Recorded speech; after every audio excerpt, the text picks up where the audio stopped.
Lorsqu'il s'agit de s'exprimer au sujet de sa vie privée, Sophie Davant fait preuve de discrétion.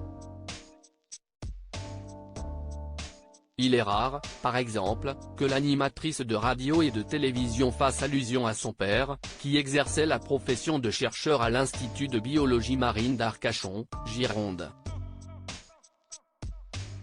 Il y a 4 ans, en janvier 2020, la journaliste l'avait brièvement évoqué lors d'une interview accordée au Journal des femmes.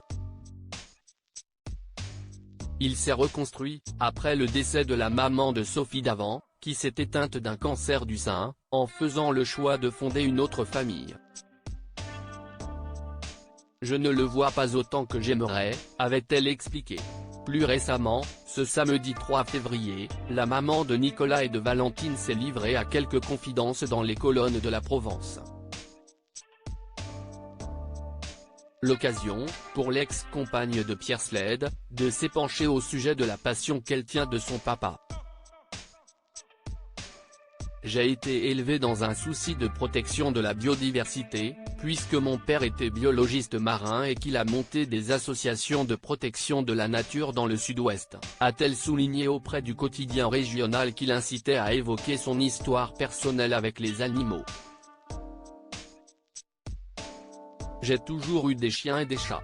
Enfant, j'allais chez mes grands-parents qui avaient un poulailler, des lapins. J'ai donc été sensibilisé très tôt à la défense de l'environnement.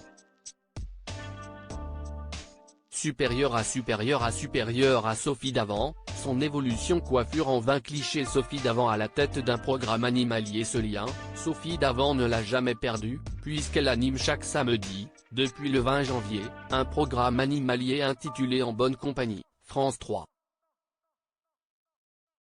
Entourée de passionnés et d'experts, la journaliste de 60 ans s'évertue chaque semaine à décortiquer les secrets de nos compagnons de vie dans ce nouveau magazine. Par ce biais, les téléspectateurs sont invités à découvrir le combat mené par des associations, à assister à des rencontres riches en émotions ou encore à faire des découvertes plus insolites les unes que les autres. Article écrit en collaboration avec 6 médias. Crédit photo, Pierre Perrusso.